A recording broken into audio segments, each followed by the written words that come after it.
Welcome to Endurance Strong. Here we continue our deep dive into training zones for endurance athletes. Enjoy.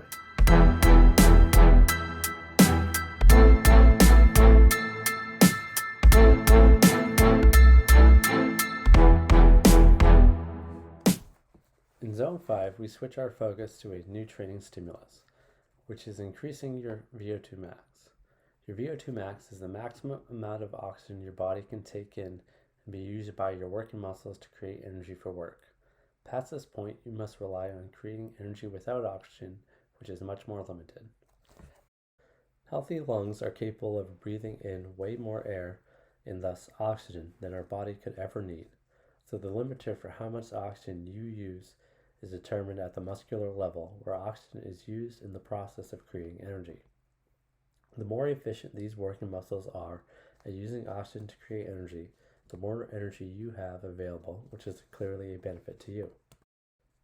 The workouts for Zone 5 are quite straightforward in that if you are going as hard as you can for the 3 to 8 minute intervals, then you should naturally be in Zone 5. If you find yourself able to maintain that intensity for longer than 8 minutes, then you're probably in Zone 4. If you find that you can't maintain that intensity for at least 3 minutes, then you probably started out too hard and are actually in Zone 6.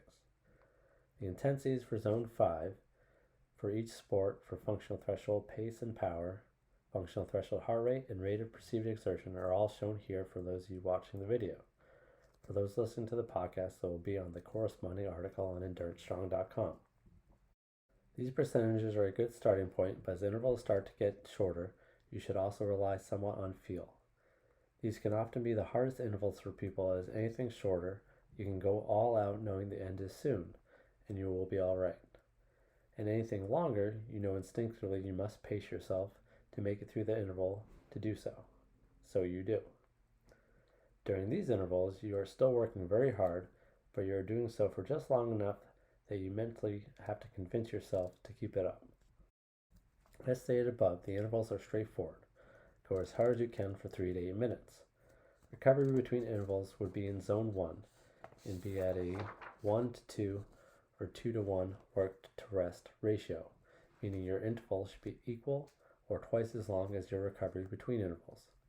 For example, if your interval is 6 minutes long, then recover for 3 to 6 minutes before starting the next interval. A good place to start would be 4 to 6 intervals of 3 to 5 minutes with equal rest, and slowly progress from there, building to a total of 30 to 40 minutes spent in Zone 5 for a given workout. For example, 10 by 3 minutes or 8 by 5 minutes, etc. There are a few helpful tips I can give you for these workouts. First, pick a route that has a fairly consistent terrain and no significant declines, as these can really throw off your steady pace. A gradual incline would work too. If training for hilly races, a hill with a medium grade and length could also be used. Also pick a route that doesn't have any stop signs or stoplights that interfere with your intervals. Second, while these efforts are time-based, it's easy to make them distance-based so you can keep pushing for a visual landmark. Start by getting a good idea of the distance you would cover at this high-level effort. For most people, this should be 1 to 3 miles for cycling and 800 meters to 1 mile for running.